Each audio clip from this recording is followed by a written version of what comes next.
I'm back, I'm back. And in my last edition, I told you something the other time I came. My sister said, I'm close to 68, so I think I've acquired the age where I can give advice to anybody who wants to be president. Because I'm sure I'm older than all these candidates. Even whether I'm older or not, so I've advised for them. Yeah, show some love, man. And if you join me, the last time I gave some free advice to DMB, His Excellency the Vice President Bawumia. And hey, me, I just give free advice. Whether you take it or not, whether you think I'm whatever, that's your problem. And I also remember promising you that I'll be back. And I'm not just advising Bawumia. I'm giving free advice to those that I consider serious presidential candidates. And I told you last week that I'll be back. And on my next episode, like is this one, I'm going to be giving free advice to JDM, John Dramani Mahama. I also have some free advice for him. So we're going to take a commercial break. When we come back, tell a friend to tell a friend to tell a friend. Say, the man is back. Oh, he gave free advice to Bawumia. He's now back. He says he has some more free advice to JDM. Stick around. Oh, but before I say that, you know the motto for this show. We are going to tell the truth and let the chips fall where they may. And also, truth crashed to earth shall rise again. And the latest one that we have, when I ask you, what time is it? Your response is, it's nation time. We'll be right back. Is it the luxurious rooms?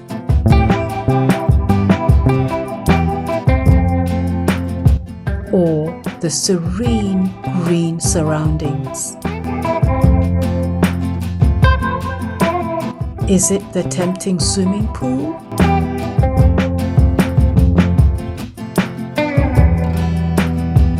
Or the classy conference room? Or the cute gift shop?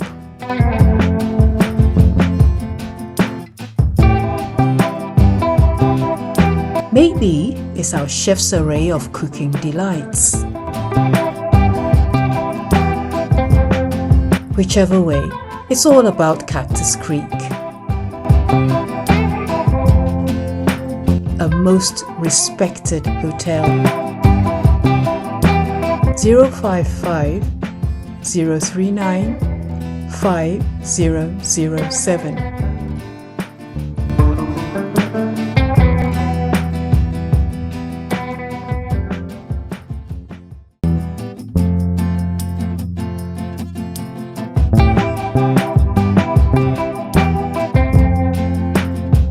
Hi, my name is Angela Metal, a massage therapist at Cactus Creek.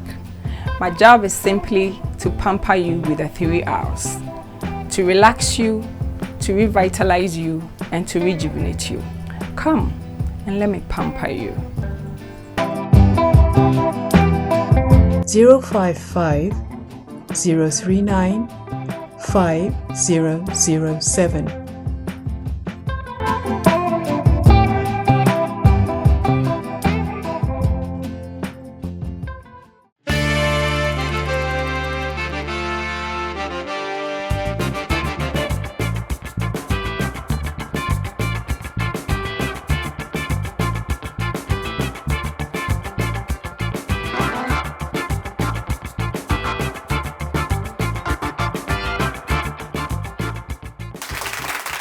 Thank you very much. We're back, and the program is Talk Shopper. This is the hottest political talk show online. And please stick around because there is more to come. Today, I'm concentrating. I've started a series that I call Free Advice. You know, I said when I say, what time is it? The answer is, it's nation time. Simply meaning we are building a nation and not a political party. You're building a nation. And I don't want people to assume that when I say that, it means I don't have a political party that I support, or no, it's not about that. We are building a nation so that whoever takes the reins as president, I am giving free advice of things that we expect to see in Ghana that will improve for all of us to enjoy it. Whether you're from Party A, Party B, Party C, I don't care. When it's getting to time, I'll tell you who my preferred choice is. But until then, whoever comes to power, may there one thing, build this nation. It is nation time. Folks, what time is it? It's nation time. Thank you very much. So today I'm going to do this episode to give free advice to JDM, John Dramani Mahama himself. So today, folks, call a friend to tell a friend that today my advice is for JDM. And before I start, I want to show you a picture of his campaign team. Take a look at it. And to name it, we have Fifi Kwete, and then we have Joseph Yamin, and then we have Sami Jemfi, and we have Hannah Pisu Kote. These are the members of the campaign team. Show them some love, man. Even before I start, I want to take a clip. The NDC launched their official campaign just a couple of days ago. And I just want you to take a clip just to look at something. I want you to look at the spectators that were there, and then I'll come back and give my comment. Take a look at this.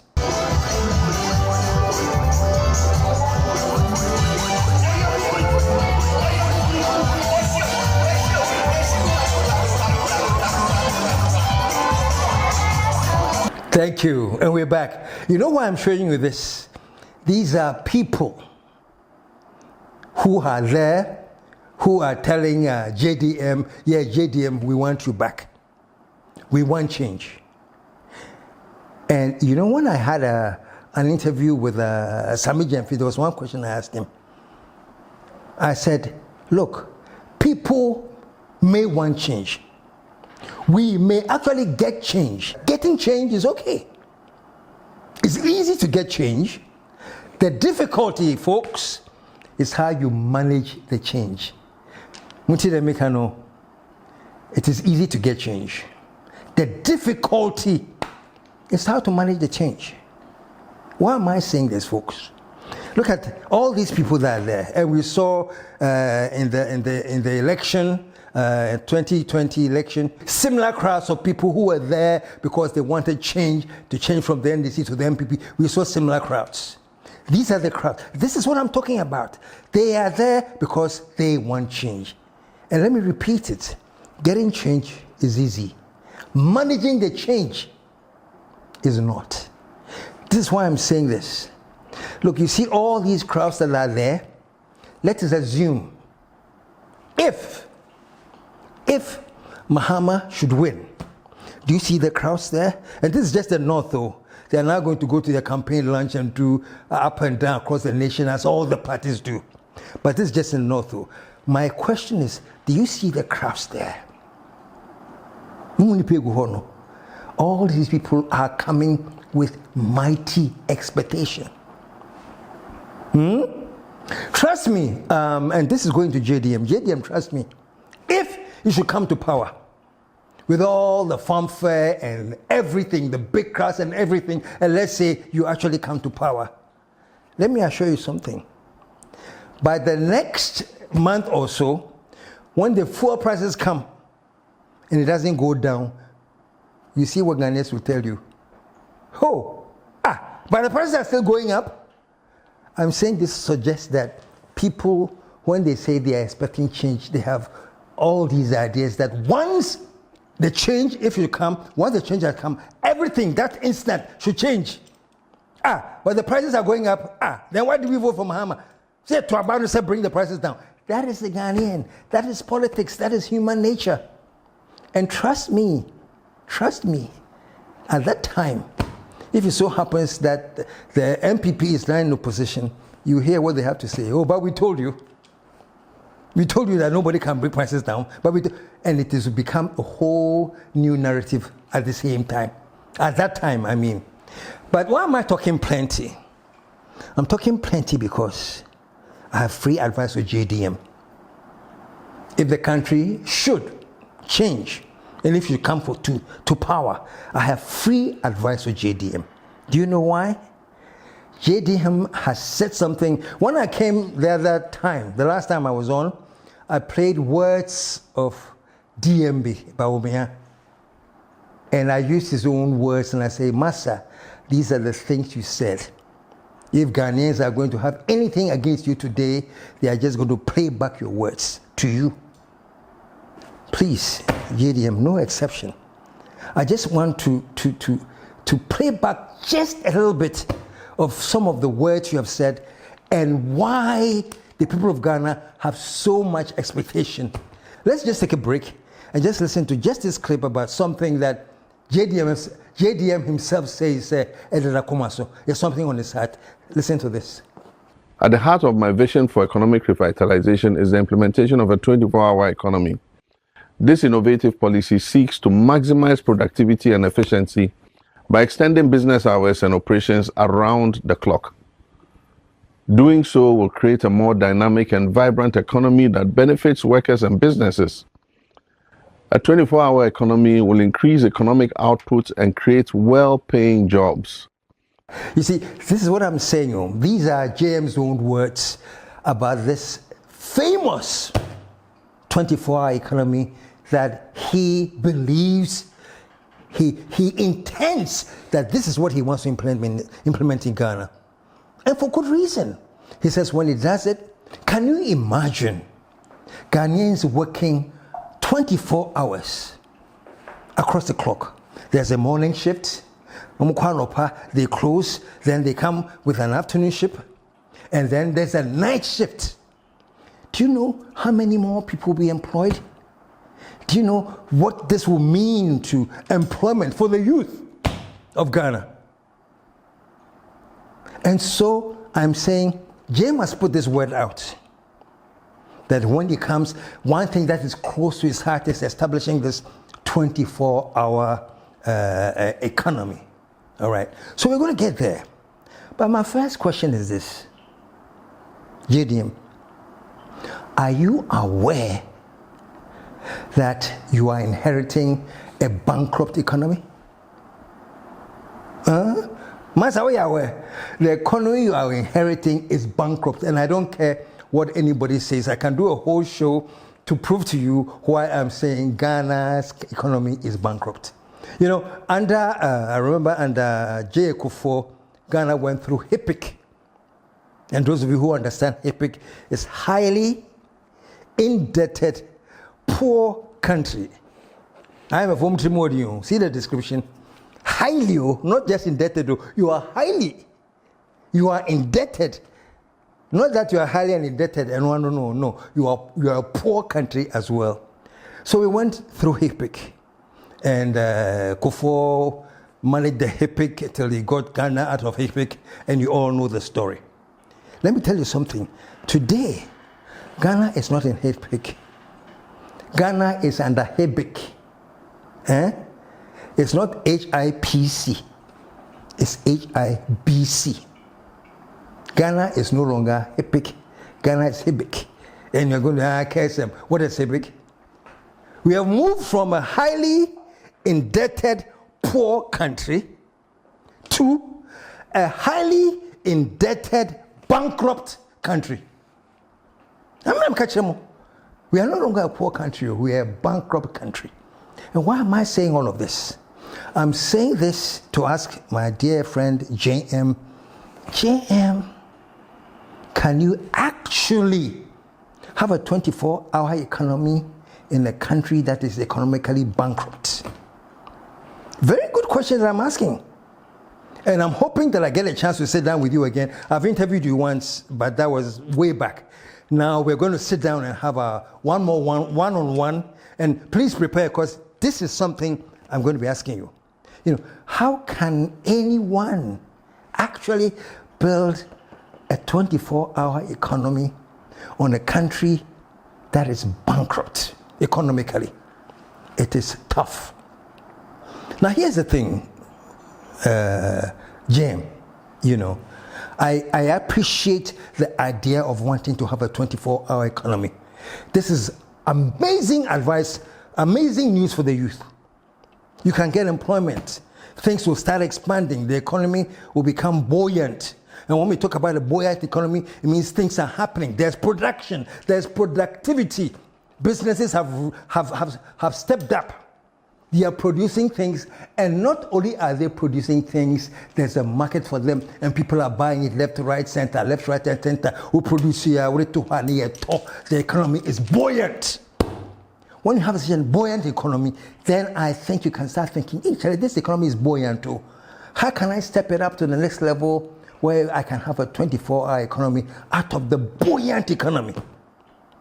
But I'm saying that when you have an economy that is bankrupt, how do you establish that kind of buoyancy in the system? People are producing, people are buying. You have said some interesting things, that those who sign on, companies who sign on to decide that we're going to work 24 hours, you're going to work so that you give them tax incentives. Those who want to work at night, you're going to work so that you give them different electric tariff system and all. Brilliant incentives. But the question is this: when the country is bankrupt and the economy is bankrupt and there's no buoyancy, how do you even get the people to work and produce when there are no markets? Big question, no. The idea is good. I love it. But I'm saying, how do you accomplish that on a bankrupt economy? And the country's economy is bankrupt. You may have ideas. I have ideas. Because this is a free advice thing. So for today, as part of my free advice, this is what I'm telling you. Please, the 24-hour economy thing is a long-term thing. And I'm sure you know. Well, we met all your advisors at the beginning. These are very sharp minds. And I know at least one or two of them. And I know they are sharp minds, So I know that they are going to back you to do whatever you want to do. But I am thinking this, and dear team, please hear me out. The 24-hour economy is a long-term thing. Because as it is now, when you inherit the economy as it is now, maybe you have a magic wand, and I'd love to see it. But for me, it's very difficult for me to imagine now this bankrupt economy that we are in. Prices escalating, foreign exchange escalating, and this one time I did a show with Mr. Economy Lambonam. You can check on YouTube. I did the program called Economy Lambonam.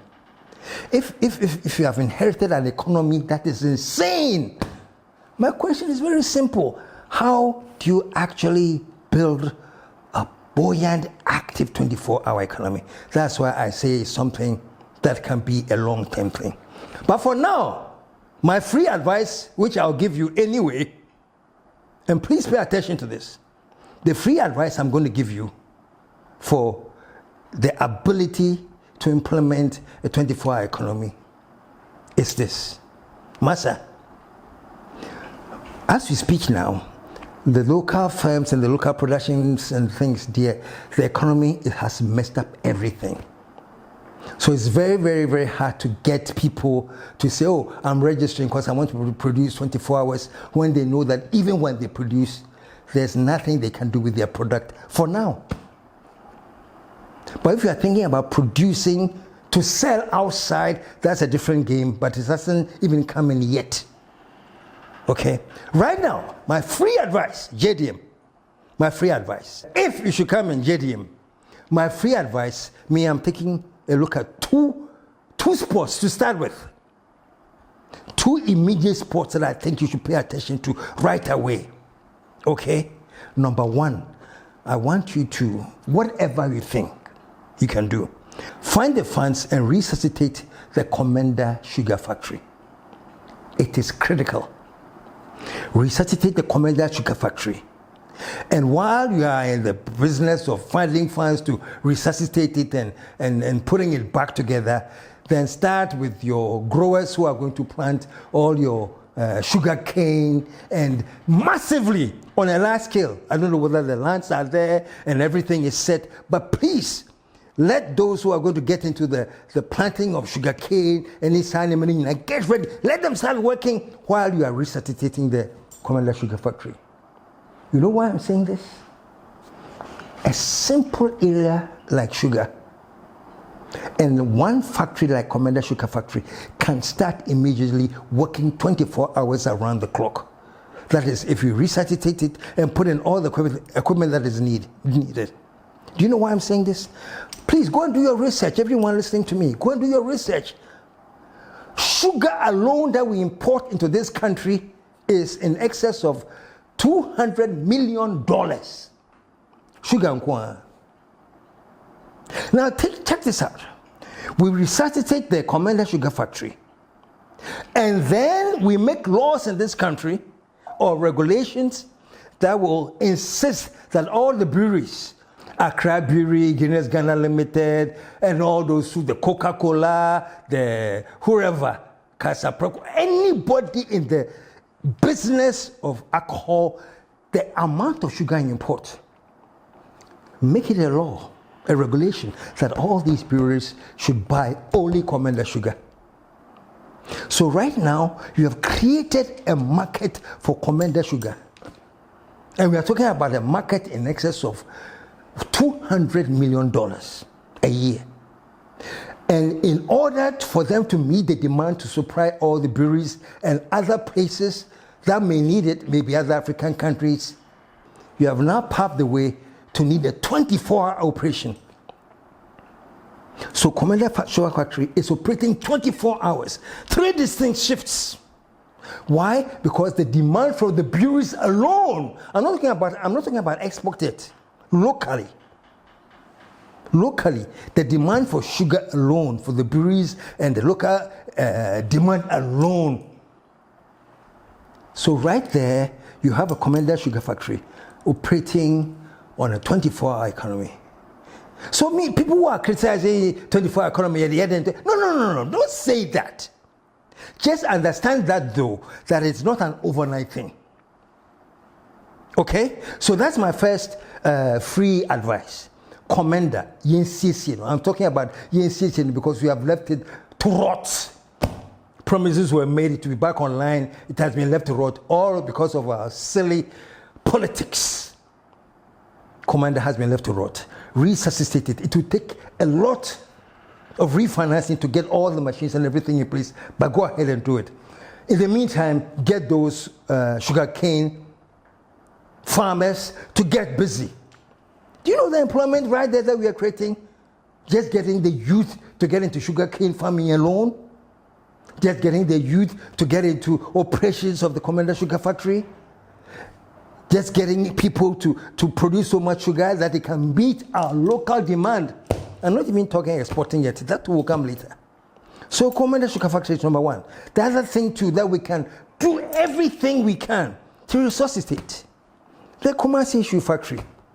I know that JDM, I think the once upon a time you tried to bring it back, but I don't know how much it is online. But I'm telling you, Ghana, think about this.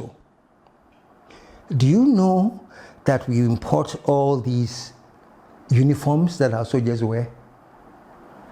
The uniforms, the belts they put on the uniforms, everything is imported. And for security reasons, I don't think the national security would disclose the budget they have for military. And then the equipment and everything. I don't think the ministry will disclose it. But I'm telling you, folks, the amount of money we are spending as a nation to buy military in Tadie Keke and Pabuano, just their shoes, it's crazy money. So there's one example. Just equip the Kumasi Shoe Factory with the capacity to produce just the footwear for Soldier 4. Not just the soldiers. So we have Ghana Fire Service, we have immigration, we have this, we have that. All the forces. Almost footwear keke. If you know how much money we spend on that a year to import. How about we put some money in resuscitating the Kumasi Shoe Factory? And maybe get one other shoe factory in Accra or Tamale or somewhere, and then resuscitate these things, build them up to the level that they are manufacturing these things, world-class boots and maybe belts. I haven't even talked about the uniforms, so that's a whole industry that is there. Why do we have to import their uniforms? Honestly, why Ghana soldier for Ghana police? Why do we have to import their uniforms? Why can't we come up and develop a system or find a tailor or whatever it is that is producing all the wear for the Ghana Army, Ghana Police, the fire service, the immigration, their boots, their shoes? Find out how much we spend to import these things and ask me if we have 2 or 3 companies in this area that are producing, and we have regulation that is telling us that from now on the Ghana Army cannot import any more entire from Abuchiri. All of them have to be made locally made by law. You'll be amazed that you need factories that are operating 24 hours to produce for Ghana alone. Now, having said this, then later on, other things will come into being. People who are into fashion, we have the Agua platform, we have all these things. They can now come and also be making things, selling them abroad. All I'm saying is this. Mimi, economist. I've never been to a school of economics. I've never even studied economics. When I went to sixth form, near economics, we see the mayor government. You have to pick either economics or government. I did government literature, and what else? Something else I did, Minkaipo. So I'm not an economist. So economics experts will come and tell me, like, KSM, what calculate way, blah, blah, blah, blah, blah, blah, blah, blah. Fine. Bring all your book knowledge. Me, I'm telling you the grassroots thing. Resources the commander. Make it a world-class sugar producing factory. And make a law in this country that all the breweries in this country, they all import their sugar. They should all import from Ghana. As a rule. Now you go, I find me go and join you say, oh no, but that is not fair trade. The World Trade Organization says you should open up your borders and blah, blah, blah, blah, blah. World Trade for the energy. And you see where that will lead you. China decided to close their doors and do everything inside. And when they were happy that they have done enough to build their country, then they opened up to whatever. So for now, Ghana, this is what we should be concentrating on. Let us identify some key areas. I'm talking right now, sugar, the shoe factory. Mopa, as we go on, near the rice production account. Do you know how much rice are being consumed just by universities and secondary schools and alone?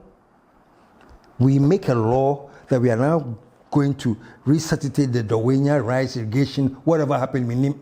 But let's wake it up and send the youth there in droves, 24-hour shifts, to start working. Serious work, oh. Not this joking work, nonsense. Serious work. We need to have that mentality to turn Ghana around.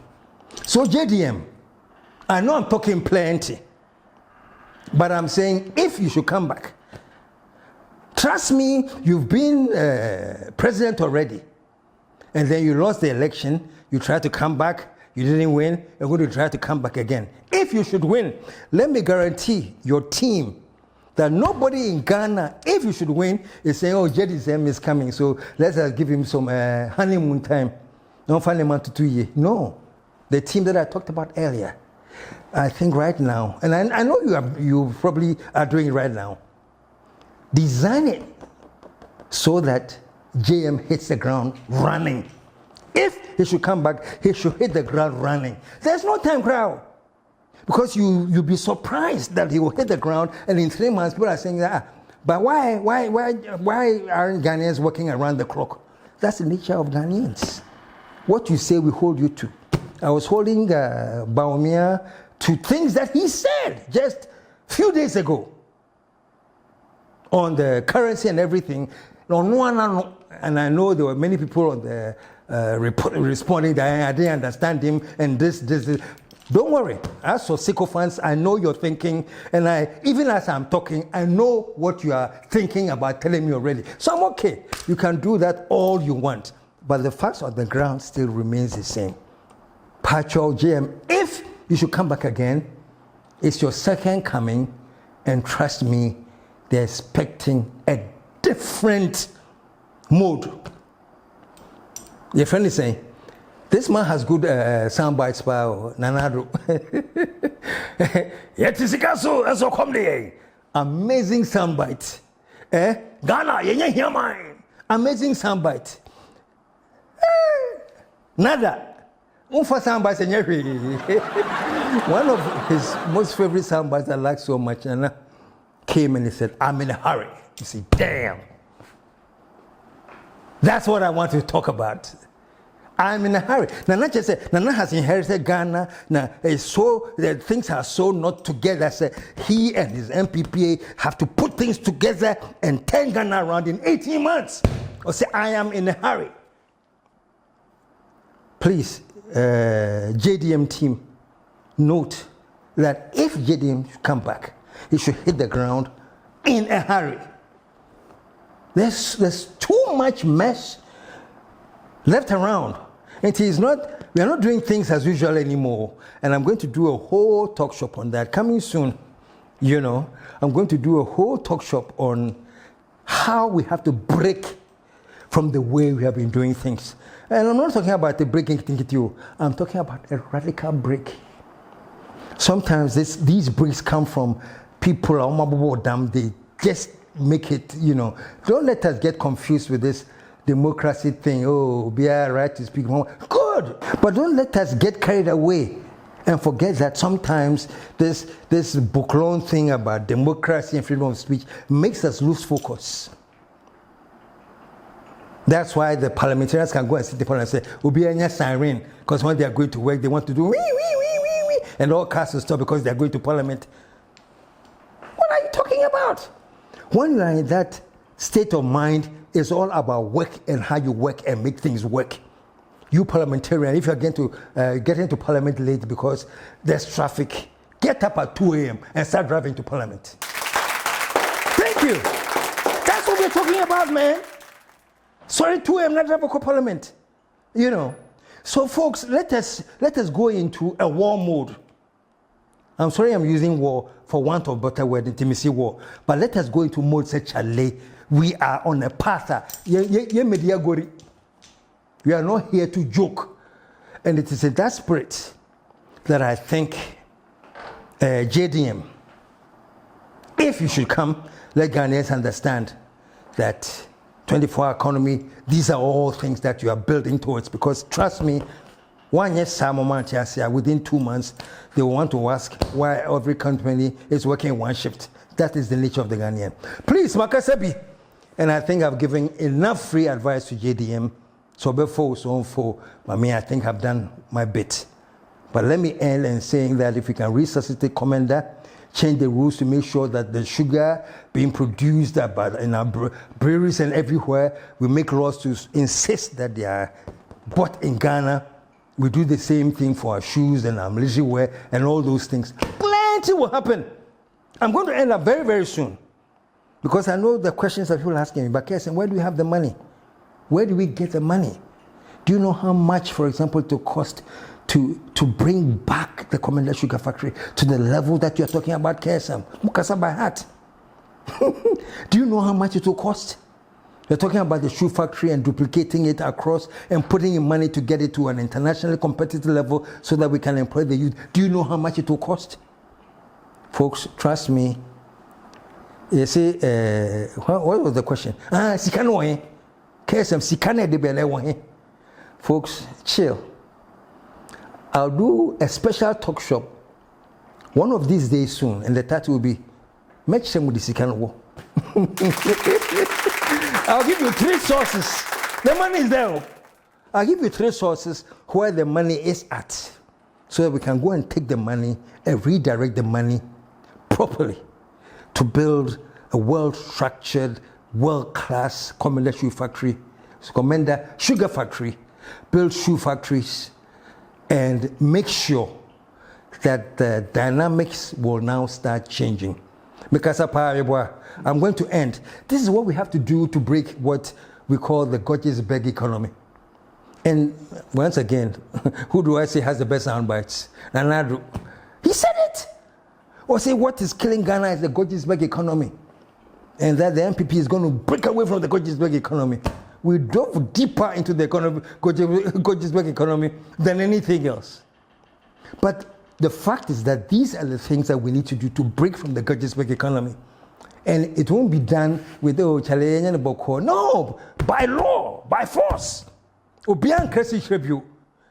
before you do that, make sure that we have built Commander Shooter Factory enough that they can supply the demand. Anyway, folks, I've talked so long, and I'm done with Mahama. Free advice. My next free advice will be going to still a presidential candidate. I won't name it today, but to be one of them. So until then, folks, I'm talking so much because what time is it? It's nation time. No matter what it takes, we shall build this nation. And Ghana will be back. And I will be back. Truth crashed to earth shall rise again.